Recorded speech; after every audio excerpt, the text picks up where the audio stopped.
வீட்டில் எல்லா வேலையும் முடிச்சுட்டு காஃபி குடிக்கலாம் அப்படின்ட்டு காஃபி தான் போடுறதுக்கு வந்தேன். அப்போ வந்து கிச்சனில் வந்து கொடிக்காய் பார்த்தேன். நேற்று நைட்டே வந்து எங்கள் அம்மா கொடிக்காய் வாங்கி கொடுத்துருந்தாங்க. அதை கொஞ்சம் எடுத்து சாப்பிட்டுட்டு இருந்தேன்.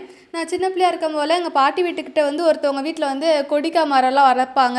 நாங்கள் ஃப்ரெண்ட்ஸாக போய் எப்பயாவது அவங்கள்ட்ட கேட்டோம் அப்படின்னா அவங்க வந்துட்டு கொஞ்சம் காணி எடுத்து கொடுப்பாங்க. ஒரு பெரிய கம்மில் அருவா மாதிரி வச்சுருப்பாங்க. அதை வச்சு 2 தட்டு தட்டினாங்கன்னா கொடிக்காய் ஃபுல்லாக கீழே விழுந்துரும். அந்த மாதிரி தான் எடுத்து சாப்பிட்ருக்கோம். கடையில் அப்போ தான் வாங்கி கொடுத்ததே கிடையாது. கொடிக்காய்லாம் ரேட்டு கூடன்ட்டு வாங்கி கொடுத்ததே கிடையாது. இப்போ தான் எங்கள் அம்மா நேற்று மார்க்கெட் போகும்போது வாங்கிட்டு வந்தாங்க. போன வாட்டி சீசன் அப்போ வாங்கிட்டு வரும்போது வந்து 1/4 கிலோ 80 ரூபா சொல்லி சொன்னாங்க. இந்த வாட்டி வந்து 60 ரூபா அப்படின்னு சொல்லி சொன்னாங்க. எங்கள் அம்மா எங்களுக்கு தனியாக அவங்களுக்கு தனியாக வாங்கிட்டு வந்திருந்தாங்க. தம்பிக்கு இந்த கொடிக்காயெல்லாம் பிடிக்காது. நான் மட்டும் தான் சாப்பிட்டுட்டு இருந்தேன். நல்லா இருந்தது, சூப்பராக தான் இருந்தது.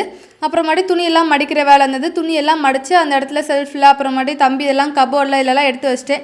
அடுத்த கொஞ்ச நேரத்துலேயே வந்து தம்பி ஸ்கூல்லேருந்து வர ஆரம்பிச்சிட்டான். வந்துட்டு எங்கள் அம்மா கூட வந்து கடைக்கு போயிருக்கான். வரும்போதே அவனுக்கு ஏதாவது ஸ்நாக்ஸ் வேணும், அதனால் தாத்தா கடைக்கு போயிருக்கான்.